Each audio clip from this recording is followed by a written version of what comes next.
C'est le 16e dimanche du temps ordinaire de l'année A. Et l'évangile est tiré dans celui de Matthieu. C'est la parabole des livreurs. Livreur voudrait dire zizanie en grec, et la traduction voudrait dire discorde, c'est-à-dire la division que nous semons au milieu des autres pour les faire perdre l'avantage d'héritier le royaume. Nous sommes dans les paraboles du 3e discours de Jésus établi par Matthieu. Sommes-nous toujours dans les champs que viennent semer l'héritier du royaume? Cette fois-ci, c'est un ennemi qui vient semer la zizanie, l'ivrère, au milieu des grains qui ont été semés. Le grain de moutarde, la plus petite des graines du royaume, deviendra un arbre géant plus que les autres plantes potagères. C'est une femme, symbole de fertilité, apportant sa levure pour faire lever la pâte pour le pain de la moisson, qui lui-même est symbole du banquet final. Convoqué pour un festin grandiose, quand toutes les branches de toutes les plantes seront réunies comme des enfants de cette femme fertile, qu'est l'Église pour célébrer et fêter avec le maître de la moisson la récolte de tous les grains semés.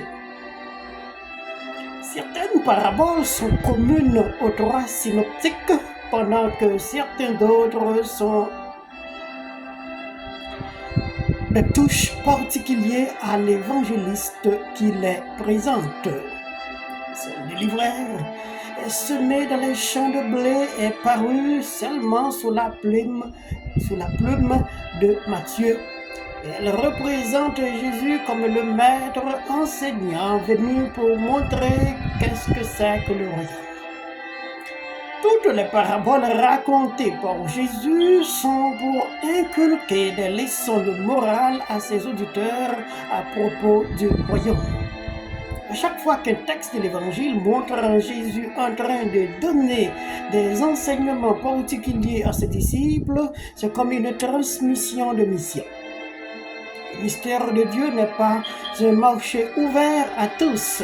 Il peut être une école de formation à ceux qui désirent de connaître ce qu'ils doivent faire pour parvenir au royaume. C'est un secret étonnant qui doit être dévoilé jusqu'à ce que l'on perce pour bien comprendre qui est-il le maître de la moisson. C'est le rôle de Jésus, selon Matthieu, pour former ceux qui veulent répondre à l'appel de savourer le secret qu'est le mystère de Dieu. La précaution que prenait Jésus pour transmettre cette formation en expliquant l'importance et la valeur intrinsèque de chaque élément. La parabole est comme pour dire que Dieu est un être étonnant avec qui on doit être prudent et il nous supplie tout le temps. L'ivreur, c'est une herbe désagréable et détestable, mais dans les champs, elle fait distinguer le bien du mal, le bon du méchant, le vrai du faux. Le proverbe disait à ce propos ne recueillir que de l'ivraie, c'est-à-dire être mal payé pour son dur labeur. Pour ceux qui posent la question, est-ce que le mal existe vraiment? Eh bien, la parabole de l'ivreur vient en donner la réponse. Oui, le mal est bel et bien existé. Cependant, Jésus veut à ce que nous comprenions que le monde n'est pas seulement un bastion du mal.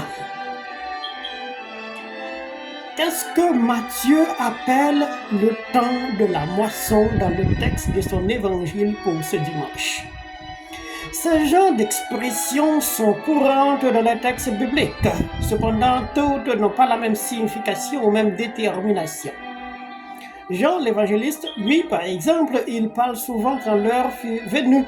Il fait allusion au jardin du baiser, à l'arrêt de la croix portée, à la montée du crève-cœur, à l'heure du sang versé au calvaire, à la cour du vendredi saint, à la place du roi Siloam, au bois de pleurs de sang et au rendez-vous du ciel. Quant à Paul, lui, il parlait quand les temps furent accomplis. Dieu envoya son fils, il est né d'une femme. C'est tout un enchaînement de l'histoire de la première création avec Adam comme son symbole, en passant par la promesse de Dieu à Abraham, avec Isaac comme symbole et enfant de la promesse, jusqu'à la deuxième création avec la nativité de notre Seigneur Jésus-Christ et à l'appel de Dieu aux noces de l'agneau, symbolisées par les noces de Cana. Tandis que Matthieu, lui, en parlant du temps de la moisson, fait allusion au jugement dernier où tout un chacun apparaîtra, soit comme ennemi qui a semé de l'ivraie, soit comme le bon grain donnant ses fruits au centuple selon son espèce. Donc, l'heure et le temps sous la plume de chacun de ses contemporains sont un enchevêtrement d'événements et d'histoires. Depuis le temps où l'on parlait de la création de Dieu jusqu'au jour où nous apparaîtrons tous devant ces dieux. Les moissonneurs sont les anges. Le maître de la moisson, selon Matthieu, c'est Dieu lui-même, qui nous récoltera selon nos qualités et quantités de fruits produits depuis le temps où le semeur avait commencé à semer. L'ivraie, c'est la zizanie, discorde en grec, la méchanceté, le commérage, le tripotage, le bavardage, les mots causés à autrui, les nuisances, tout ce que les ennemis peuvent semer entre nous, en nous et contre nous, dans notre cœur, qui nous rendent méchants à notre tour et nous empêchent d'accomplir nos tâches, nos rêves, nos aspirations, nos projets. C'est ce que nous appelons embûches du démon dans nos méditations. Quand nous butons sur toutes sortes de preuves et de difficultés sans pouvoir les affronter et les confronter, et certaines fois nous perdons la face jusqu'à vouloir faire revanche.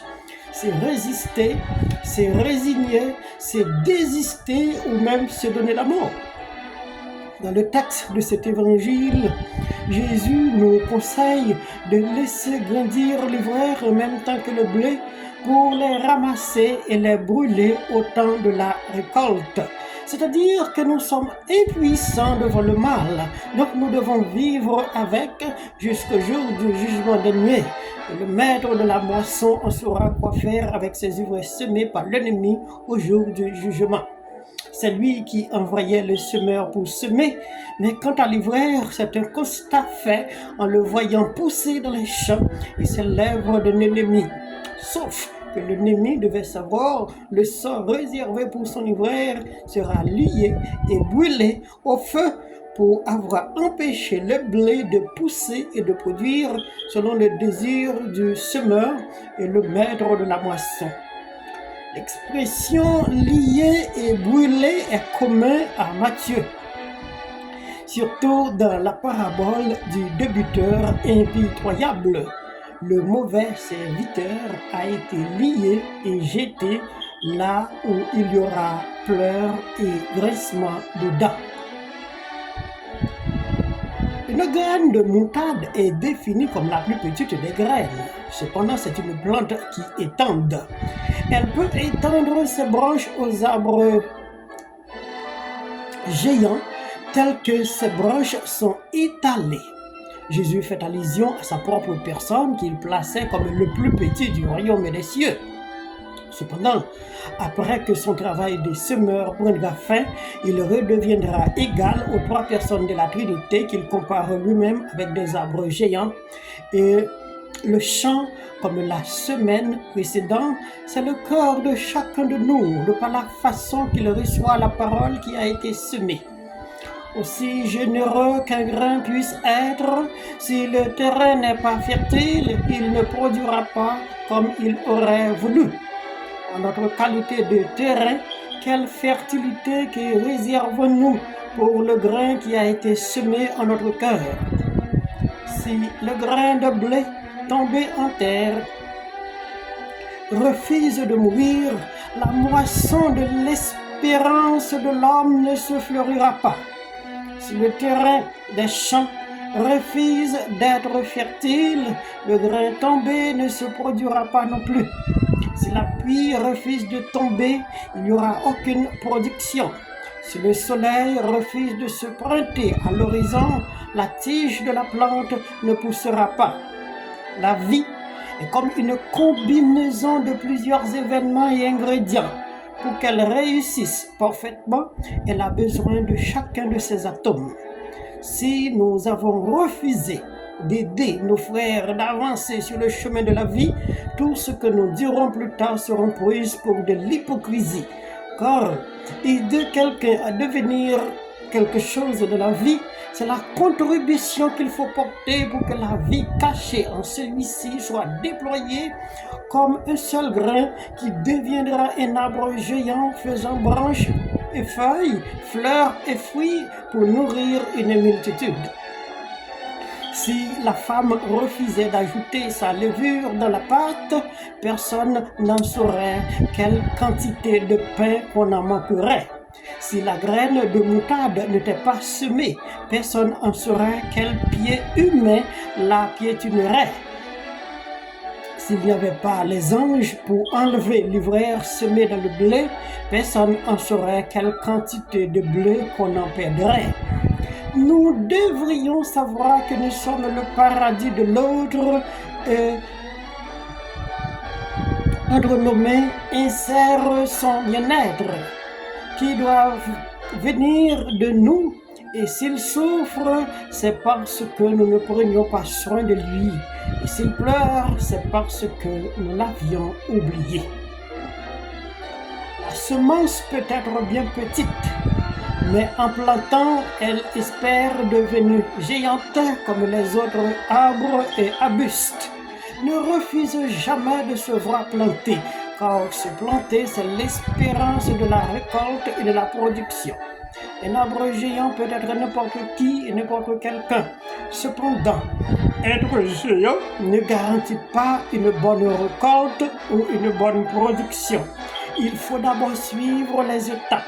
Être un grain utile d'abord, se laisser planter ou semer, se laisser mourir en dessous de la terre, apprendre à résister aux intempéries de toutes sortes, le soleil, la pluie, la rosée, la bestiole nuisible et aux zizanies de toutes sortes d'hiver semés par l'ennemi. C'est là où l'espérance de grandir et de produire demeure, tandis que la récolte faisait le plaisir des moissonneurs. Qui nous rendra dignes d'être un arbre géant qui donnera ses fleurs et ses fruits en ses saisons. Que nous soyons une plante potagère qui donne des branches étendues ou à un arbre géant qui étalait ses segments, c'est de la qualité de notre fruit que dépend notre reconnaissance. Tandis que les oiseaux du ciel connaissent très bien sur quelle branche de l'arbre qu'ils devront faire les nus pour se protéger et protéger leur couvée, mais pour aussi retrouver des grains capables de les nourrir avec les progénitures. Et quand ils chantent, ils savent très bien sur quelle branche d'arbre qu'il faut se tenir pour que les passants puissent connaître quel arbre accueille bien les oiseaux du ciel, et cela jamais sur un arbre avec de la ronce. Le conseil de Jésus, c'est qu'il ne voulait pas à ce que nous restions grains, mais devenus des arbres capables de produire. Si lui-même, en devenant un homme, cherchait ses avantages propres, il demeure un homme avantageux. Mais ce n'est pas ce qu'il a voulu. D'abord, quand l'heure fut venue, il sème le royaume et après avoir fini de semer, il alla se planter lui-même dans la terre comme le plus bon grain L'Esprit lui a arrosé, et quand fut venue l'heure, il ressuscitera du séjour de mort pour être la moisson parfaite devant le maître de la moisson. Pendant que sa croix demeure l'arbre le plus géant qui attire tous ceux qui viennent prendre repos sur son ombre, c'est-à-dire accepter d'être dans son royaume pour être un grain qui produit et pour qu'on vous récolte à la moisson.